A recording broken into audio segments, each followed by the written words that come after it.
आजचा कार्यक्रम हा गोदा ते नर्मदा हा कार्यक्रम आहे। पुण्यश्लोक अहिल्यादेवी होळकर ज्यांनी अखिल हिंदुस्थानामध्ये हिंदूंच्या देवस्थानाचं पुनरुज्जीवन केलं, घाटांचं पुनरुज्जीवन केलं। त्यांची 300वी शताब्दी चाललेली आहे। त्या शताब्दीच्या निमित्ताने महाराष्ट्र शासनाने आमच्या जलसंपदा विभागाच्या माध्यमातून एक अतिशय सुंदर असा हा कार्यक्रम या ठिकाणी गोदा ते नर्मदा अशा पद्धतीचा आयोजित केला आहे। या कार्यक्रमाच्या माध्यमातून एकीकडे आपलं जे काही आपल्या नद्यांचं महत्त्व आहे ते महत्त्व आपण विशद करणार आहोत।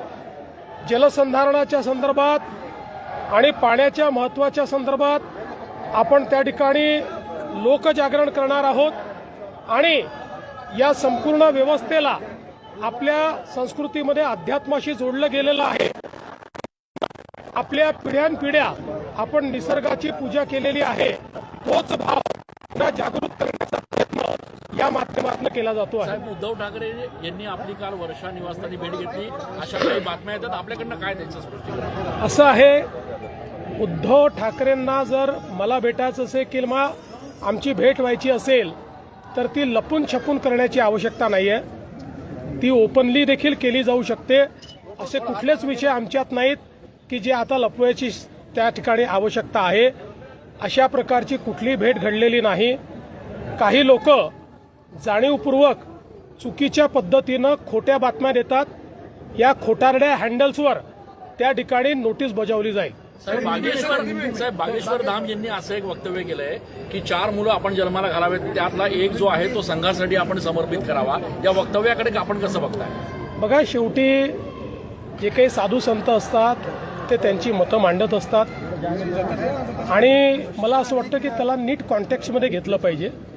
मुळात त्यांचा म्हणण्याचा उद्देश असा होता की संघ एक अशी संघटना आहे की जिने हिंदू संस्कृतीला, सनातन संस्कृतीला त्या ठिकाणी जिवंत ठेवलं आहे, नवचैतन्य दिलं आहे। त्यामुळे आपल्या घरचा एक मुलगा हा त्या संघामध्ये असावा। त्यांनी आणखी एक विधान केलेलं आहे बागेश्वर धाम यांनी की शिवाजी महाराजांनी रामदास स्वामींची भेट घेतली, ती पगडी काढून ठेवली, अशा प्रकारचं विधान केलंय, त्यामुळे टीका होती।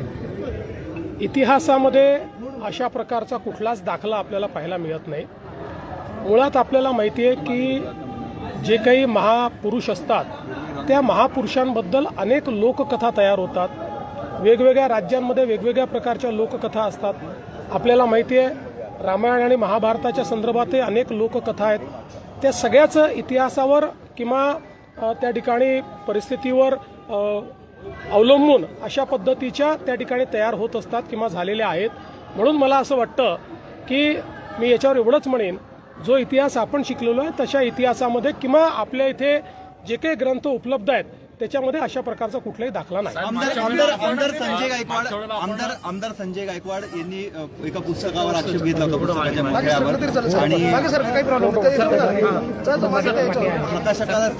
त्यांनी शिवीगाळ दिली। हे असं आहे की एक तर गोष्टी समजून घेतल्या पाहिजेत, त्या समजून न घेता आपण जेव्हा साकाण तांडव करतो त्यावेळेस ते योग्य होत नाही। छत्रपती शिवाजी महाराजांच्या बद्दल प्रत्येकाच्या मनात आदर आहे।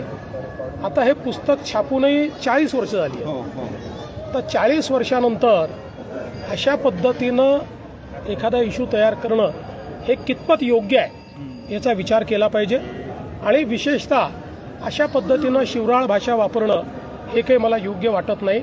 मला असं वाटतं की निश्चितपणे माननीय उपमुख्यमंत्री एकनाथरावजी शिंदे साहेब त्यांना योग्य ती समज देते। आपण मागच्या वेळेला अधिकाऱ्यांची बैठक घेतली होती, साधू महंतांशी आपण बोललो होतो, आपण समाधानी आहात? जे काही कामं सध्या युद्ध पातळीवर कामं चांगले चाललेले आहेत, अजून त्याला गती देण्याची गरज आहे।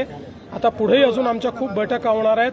विशेषतः आता पुढच्या काळामध्ये लवकरच आम्ही आखाडा परिषदेसोबत आखाड्याचे जे आमचे सगळे इथले आखाडे आहेत त्याचे सगळे आमचे जे महंत आहेत त्यांच्यासोबत देखील एक बैठक घेणार आहोत। आत्तापर्यंत काम समाधानकारक आहे, पण एकूणच कालावधी पाहता त्याला अधिक गती कशी देता येईल हा आम्ही प्रयत्न करतो।